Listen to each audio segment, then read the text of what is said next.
Esto acaba de pasar, hace unas horas. Mientras la mayoría de México dormía o se preparaba para ver el partido del Mundial, en una comunidad llamada Jucutacato, al sur de Uruapan, Michoacán, un convoy de la Guardia Nacional fue emboscado por al menos 3 camionetas cargadas de sicarios. Eran las 4 de la mañana del miércoles 24 de junio de 2026. La oscuridad total en un camino rural del sur de Uruapan.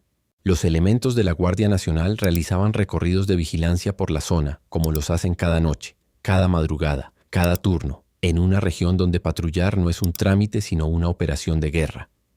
Y de pronto, luces altas. 3 camionetas que aparecen de la nada y cortan el paso. Hombres armados que descienden y comienzan a disparar sin mediar palabra, sin advertencia, sin negociación. Ráfagas de fuego automático contra el convoy de la Guardia Nacional en plena madrugada, en un camino donde no hay testigos, no hay cámaras, no hay nadie más que los sicarios y los soldados. La Guardia Nacional repelió la agresión. Y lo que siguió fue un enfrentamiento que dejó un saldo de 6 civiles armados abatidos en el lugar. 6 cuerpos en el asfalto de Jucutacato. 6 hombres que salieron de sus casas esa noche armados hasta los dientes con la intención de matar soldados y que terminaron muertos ellos. 2 vehículos asegurados. Armas de fuego decomisadas. Ninguna baja reportada entre los elementos de la Guardia Nacional, lo que significa que los agentes reaccionaron con la rapidez y la precisión suficiente para neutralizar una emboscada coordinada de 3 vehículos sin perder a ninguno de los suyos.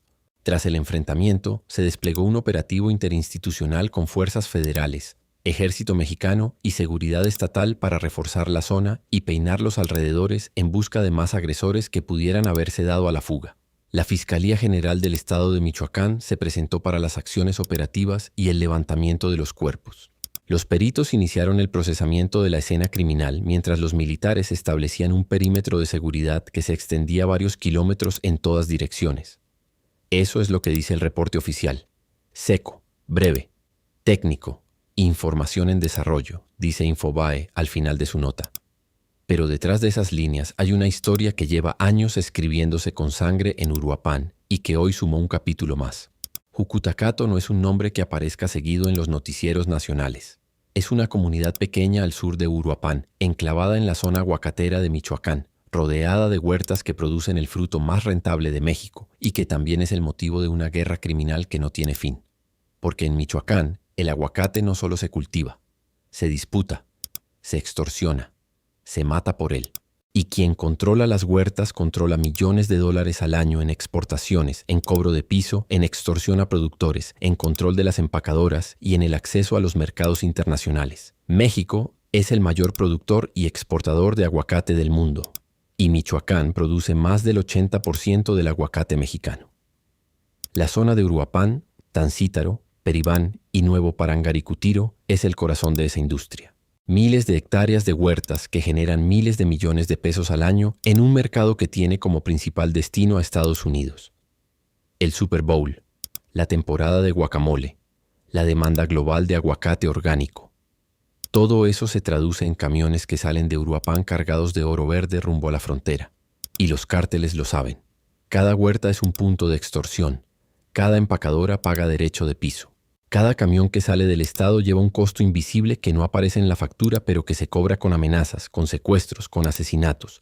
Los productores de aguacate de Michoacán viven bajo un régimen de terror, donde rechazar el pago de cuota puede significar la muerte, la quema de la huerta o el secuestro de un familiar.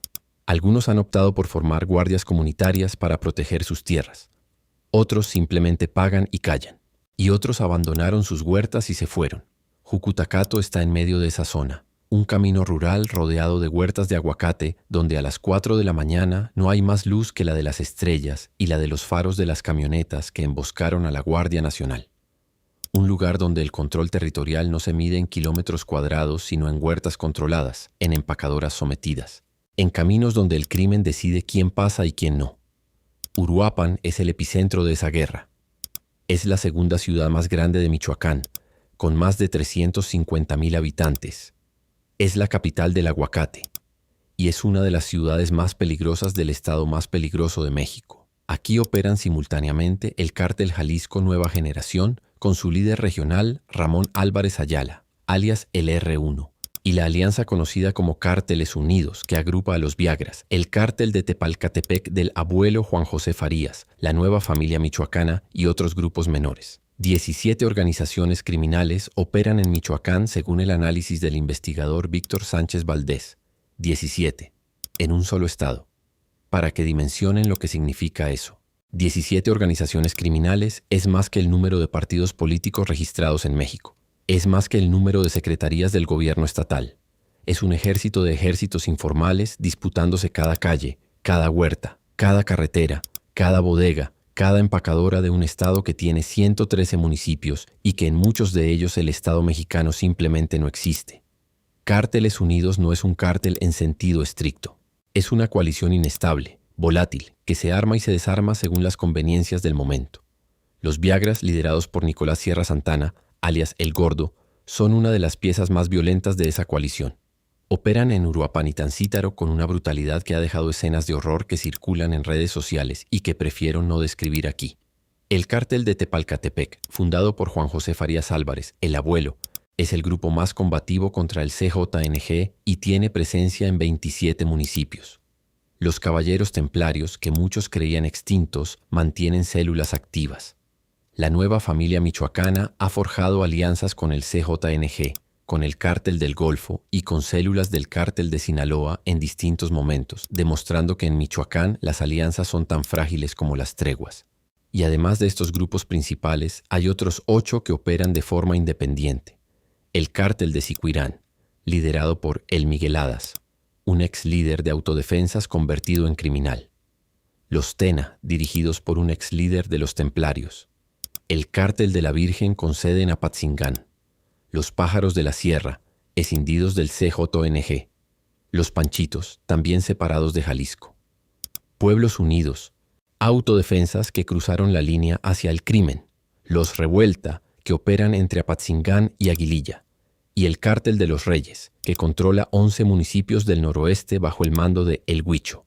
Cada uno de estos grupos tiene hombres armados, territorio, rutas de tráfico, fuentes de ingreso y la disposición de matar a quien se interponga. Y todos convergen de una forma u otra en Uruapan. Porque Uruapan es el nodo donde se cruzan las rutas que conectan Tierra Caliente con la meseta purépecha, el Pacífico con el centro del país, las huertas de aguacate con los mercados internacionales y los laboratorios de metanfetamina con las rutas de distribución hacia la frontera norte. La emboscada de esta madrugada en Jucutacato no es un hecho aislado. Es el último episodio de una guerra que se intensificó dramáticamente tras 2 eventos que sacudieron a Michoacán en los últimos meses. El asesinato del alcalde de Uruapan, Carlos Manso Rodríguez, el 1 de noviembre de 2025, ejecutado a balazos durante un evento de Día de Muertos en la plaza principal del municipio, y el abatimiento de Nemesio Oseguera Cervantes, el Mencho, líder y fundador del CJNG, el 22 de febrero de 2026 en Tapalpa, Jalisco. El asesinato de Carlos Manso fue un terremoto político y social que rebasó las fronteras de Michoacán. Un alcalde electo democráticamente, que había llegado al poder como candidato independiente, que representaba la esperanza de una ciudadanía harta del narco, fue ejecutado en la plaza principal de su propia ciudad mientras celebraba el Día de Muertos con su pueblo. No lo mataron en una emboscada solitaria. No lo mataron en un camino oscuro. Lo mataron a la vista de cientos de personas, frente a altares de muertos, frente a niños disfrazados de calaveras, frente a familias que habían salido a celebrar una tradición centenaria y que terminaron viendo cómo asesinaban a su presidente municipal. Manso había denunciado públicamente las amenazas del crimen organizado. Había pedido refuerzos de seguridad al gobierno federal. Había dicho en entrevistas que temía por su vida. Y nada de eso sirvió. Los refuerzos no llegaron a tiempo. Las denuncias no generaron acciones preventivas. Y un hombre que tuvo el valor de gobernar su ciudad sin someterse al narco terminó muerto en la misma plaza donde había jurado su cargo. Su asesinato fue el detonante del Plan Michoacán por la Paz y la Justicia, una estrategia federal que la presidenta Claudia Sheinbaum ordenó implementar para recuperar el control territorial en el estado. El plan incluye despliegue militar, operativos coordinados entre los 3 niveles de gobierno, programas sociales y un enfoque que el gobierno llama integral.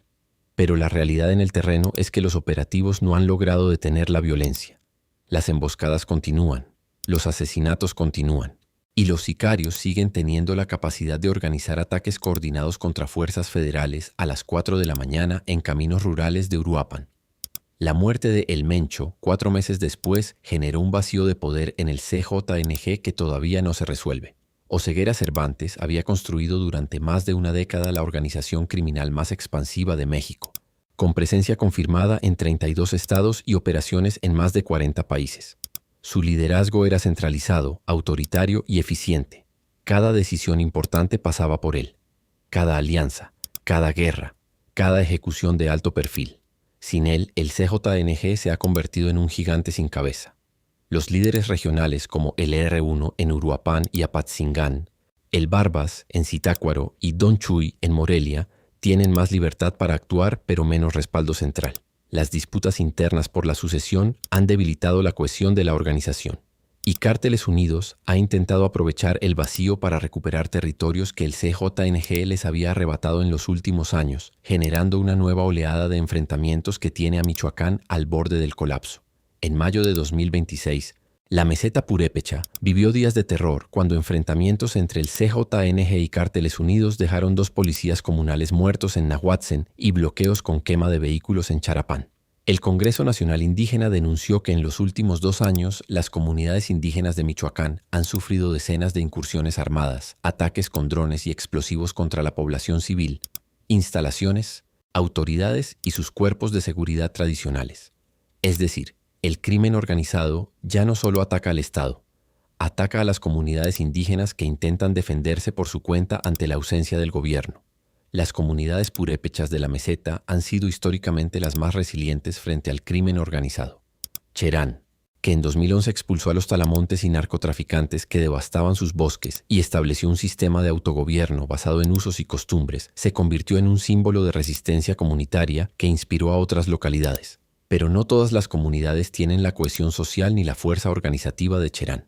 Muchas están divididas internamente con facciones que simpatizan con uno u otro grupo criminal, lo que las convierte en campos de batalla donde la violencia no viene solo de fuera, sino también de dentro. En Nahuatzen, los 2 policías comunales asesinados en mayo eran indígenas que protegían su comunidad con armas precarias frente a grupos criminales equipados con fusiles de asalto y drones. Esa asimetría es la constante en Michoacán. Comunidades que se defienden con escopetas y barricadas contra organizaciones que atacan con granadas, blindados artesanales y explosivos lanzados desde el aire. Es una guerra desigual que las comunidades están perdiendo y que el Estado no está ganando porque ni siquiera logra mantener presencia permanente en la mayoría de los municipios afectados. El Plan Michoacán contempla programas sociales y de desarrollo económico para estas comunidades, pero su implementación ha sido lenta y desigual. Los recursos llegan a cuentagotas. Los proyectos productivos tardan meses en arrancar. Y mientras tanto, el crimen organizado sigue ofreciendo lo que el gobierno no ofrece: empleo inmediato, dinero contante y sonante, y la pertenencia a una estructura que, por brutal que sea, da sentido y propósito a jóvenes que no ven futuro en ningún otro lado. Uruapan es la línea del frente de esa guerra. Junto con Apatzingán, Tepalcatepec, Buenavista y Aguililla, forma el corredor donde el CJNG y Cárteles Unidos se enfrentan con armamento de guerra, camionetas blindadas, drones con explosivos y una brutalidad que ha dejado más de 1.400 homicidios dolosos en Michoacán en el último año. 1.177 de ellos por arma de fuego. Para poner esas cifras en perspectiva, el CJNG estuvo involucrado en al menos 556 enfrentamientos armados durante 2025 que dejaron 1.005 víctimas mortales en 13 entidades, según un análisis de Grupo Milenio. 1.005 muertos vinculados a una sola organización en un solo año. Es más que el total de personas que mueren anualmente en México por hepatitis o por complicaciones de asma. Es una cifra de guerra, no de criminalidad. Y Michoacán fue uno de los frentes más activos, con al menos 42 personas asesinadas en 32 eventos concentrados en Morelia, Uruapan, Apatzingán y Tarímbaro. Pero la violencia del CJNG no se limita a Michoacán.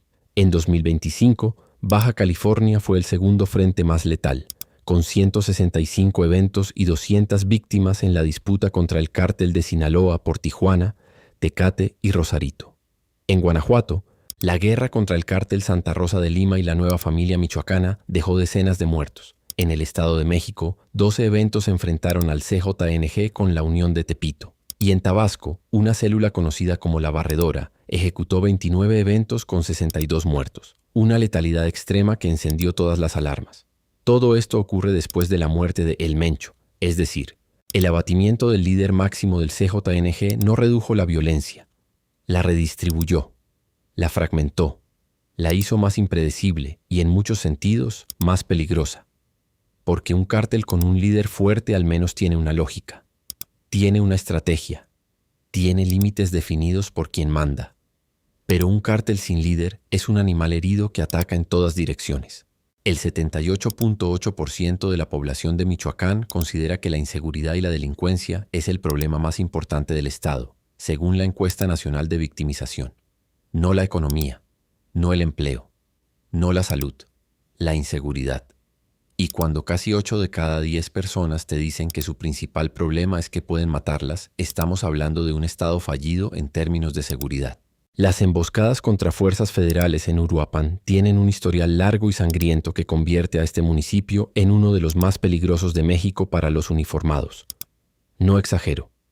Uruapan es un cementerio de soldados y policías que cumplieron su deber y pagaron con la vida. En febrero de 2024, elementos del ejército fueron atacados por presuntos integrantes del CJNG mientras patrullaban la comunidad de Sirapóndiro, al sur de Uruapan, en una zona boscosa que forma parte de los recorridos diarios de las fuerzas del orden. El saldo fue 5 detenidos y 2 heridos, incluyendo un militar que, según algunos reportes, perdió la vida posteriormente, aunque las autoridades nunca confirmaron esa información. El ataque se registró en el paraje Sirapóndiro-Tiamba, un camino de terracería flanqueado por árboles de pino y aguacate donde la visibilidad es mínima y las rutas de escape abundan. En agosto de 2020, otro enfrentamiento entre Guardia Nacional y CJNG en las inmediaciones de Cheranguerán y San Lorenzo dejó 2 sicarios abatidos. En marzo de 2023, un enfrentamiento que se extendió por 3 municipios dejó 3 muertos y 15 detenidos, con aseguramiento de 4 fusiles, 93 cartuchos, equipo táctico, cargadores y 7 vehículos, 3 de ellos con blindaje artesanal. En febrero de ese mismo año, otro enfrentamiento en Uruapan entre presuntos viagras y sicarios del CJNG dejó 5 detenidos con 4 fusiles, 93 cartuchos, equipo táctico y 7 vehículos blindados. El patrón siempre es el mismo: sicarios en camionetas que interceptan a los militares en caminos rurales o comunidades pequeñas. Abren fuego sin previo aviso. Las fuerzas federales repelen la agresión. Y cuando el polvo se asienta, quedan cuerpos en el asfalto, casquillos en la tierra y un silencio que solo dura hasta el siguiente enfrentamiento. Lo que ha cambiado en los últimos años es la sofisticación del armamento. Ya no son solo cuernos de chivo y pistolas. Las organizaciones criminales de Michoacán utilizan drones equipados con explosivos improvisados que lanzan sobre posiciones militares desde el aire. Utilizan camionetas blindadas artesanalmente con placas de acero soldadas a las carrocerías, que resisten impactos de calibres menores y permiten a los sicarios avanzar bajo fuego. Utilizan artefactos explosivos improvisados enterrados en caminos de terracería, al estilo de los IED que utilizan los insurgentes en Medio Oriente. Y utilizan rifles Barrett calibre 50, capaces de perforar el blindaje de los vehículos militares a distancias de más de 1 kilómetro. Esa escalada armamentista ha convertido a Michoacán en un campo de batalla donde las fuerzas del Estado ya no tienen superioridad de fuego garantizada. Los sicarios están armados para la guerra y libran esa guerra cada noche, en cada camino, en cada comunidad donde las fuerzas federales se atreven a patrullar. Pero la guerra en Michoacán no se pelea solo con balas, se pelea también con química. La producción de drogas sintéticas, particularmente metanfetamina y fentanilo, es uno de los principales motores económicos del crimen organizado en el Estado. Los laboratorios clandestinos se esconden en las cañadas de la sierra, en ranchos aislados, en bodegas disfrazadas de instalaciones agrícolas. Los precursores químicos llegan desde China a través del puerto de Lázaro Cárdenas, que está en la costa michoacana, y desde Manzanillo, en el vecino estado de Colima. Y el producto terminado sale hacia la frontera norte por rutas que cruzan Jalisco, Guanajuato y los estados del norte. Lázaro Cárdenas es la otra pieza clave del rompecabezas michoacano. Mientras Manzanillo en Colima es la puerta del Pacífico para los precursores, Lázaro Cárdenas es la puerta michoacana. El CJNG ha mantenido durante años el control de las operaciones portuarias clandestinas en este puerto, aunque la fragmentación posterior a la muerte de El Mencho ha abierto disputas internas por ese control. Quien domina Lázaro Cárdenas domina la cadena de suministro de precursores químicos para toda la región centro-occidente de México. y eso se traduce directamente en poder, dinero y capacidad militar. Lo que ocurrió esta madrugada en Jucutacato fue exactamente eso. 3 camionetas contra un convoy de la Guardia Nacional. Una emboscada planificada a las 4 de la mañana, cuando la oscuridad favorece al atacante y las rutas de escape son más fáciles de utilizar. 6 sicarios muertos. Pero la pregunta que nadie responde es, ¿cuántos más iban en esas 3 camionetas? ¿Cuántos lograron escapar antes de que llegaran los refuerzos? ¿Hacia dónde huyeron? ¿De qué organización eran? Las autoridades no han confirmado a qué grupo criminal pertenecían los 6 abatidos. Pero la zona de Jucutacato ha sido históricamente disputada entre el CJNG y Cárteles Unidos. Cualquiera de los 2 bandos pudo haber ejecutado la emboscada. El CJNG ataca a las fuerzas federales cuando percibe que los operativos favorecen a sus rivales. Cárteles Unidos ataca cuando siente que está perdiendo territorio y necesita demostrar fuerza. Y ambos tienen la capacidad logística para organizar una emboscada con 3 camionetas a las 4 de la mañana en una comunidad rural de Uruapan. Lo que me parece más revelador de este hecho es la hora, las 4 de la mañana. No fue un enfrentamiento casual, no fue un encuentro fortuito en un retén, fue una operación planificada. Alguien sabía que la Guardia Nacional iba a pasar por esa zona a esa hora. Alguien tenía información sobre las rutas de patrullaje. Y alguien coordinó 3 vehículos con hombres armados para interceptar el convoy en un punto específico de Jucutacato. Eso requiere inteligencia, comunicación y logística. No es obra de un grupo improvisado de sicarios. Es una operación militar ejecutada por una estructura criminal organizada. La coordinación de 3 camionetas en un punto de emboscada a las 4 de la mañana implica comunicación por radio o por teléfono cifrado, halcones apostados en los caminos para reportar la ubicación del convoy, un punto de reunión previo donde los sicarios abordaron los vehículos y probablemente un plan de escape diseñado para dispersarse en distintas direcciones después del ataque. Todo eso requiere un mando que coordine, un operador de comunicaciones, conductores que conozcan los caminos alternativos y sicarios con experiencia en emboscadas. No estamos hablando de un grupo de jóvenes improvisados. Estamos hablando de una célula militar con capacidad operativa real. Y eso es lo que México enfrenta en Michoacán. No pandillas de barrio, no narcomenudistas de esquina. Estructuras criminales con capacidad militar, con inteligencia operativa, con armamento de guerra y con la voluntad de atacar directamente a las fuerzas del Estado. 17 organizaciones criminales que operan como ejércitos privados en un estado donde el gobierno ha perdido el control de amplias regiones del territorio. Los soldados y guardias nacionales que patrullan Uruapan viven en un estado de alerta permanente que desgasta física y mentalmente. No son máquinas, son hombres y mujeres de 20, 25, 30 años que fueron enviados a Michoacán desde otros estados del país, muchas veces sin conocer el terreno, sin hablar purépecha, sin entender las dinámicas locales de un conflicto que lleva décadas. Duermen en cuarteles improvisados con vigilancia a las 24 horas. Comen raciones de campo. Patrullan caminos donde cada curva puede esconder una emboscada, cada puente puede tener un explosivo.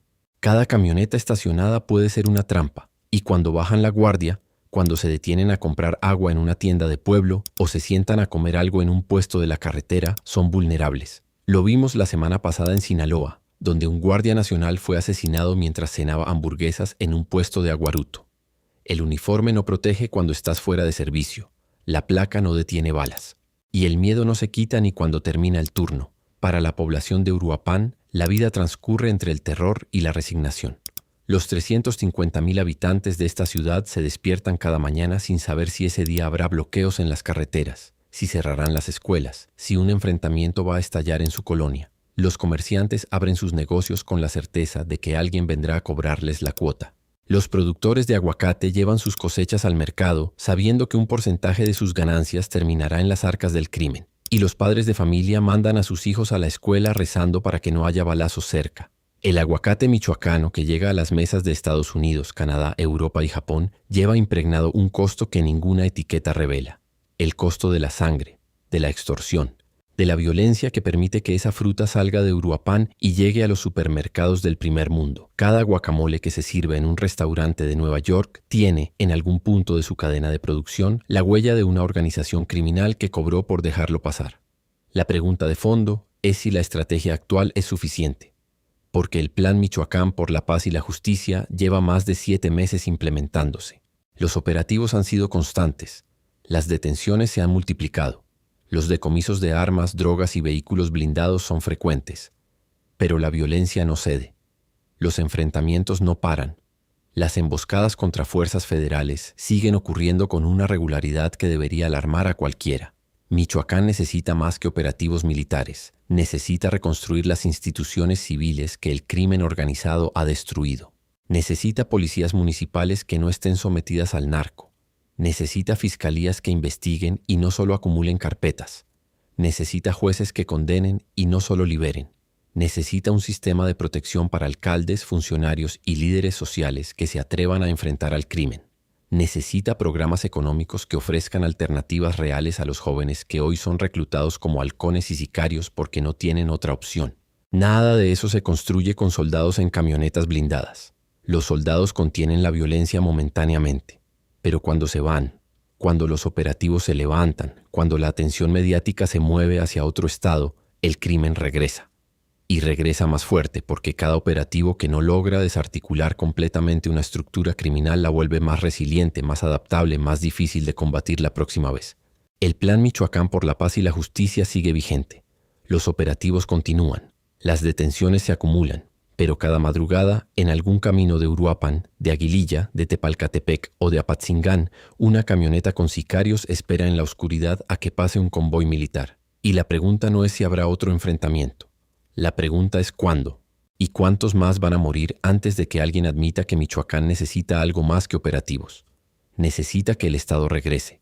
Y eso, hoy por hoy, suena más a fantasía que a plan de gobierno. 6 cuerpos en Jucutacato, un miércoles de junio, a las 4 de la mañana, mientras México veía el Mundial y Michoacán seguía ardiendo. Mientras los comentaristas deportivos analizaban la alineación de la selección, en los caminos rurales de Uruapan, los casquillos percutidos se mezclaban con la tierra y la sangre de 6 hombres que salieron a matar y terminaron muertos. Y mañana, cuando los titulares del partido de México contra Chequia llenen las portadas de los periódicos, la emboscada de Jucutacato será apenas una nota menor en la sección de seguridad. Una más. Otra más. Como todas las que se acumulan cada día en un estado que grita auxilio sin que nadie lo escuche.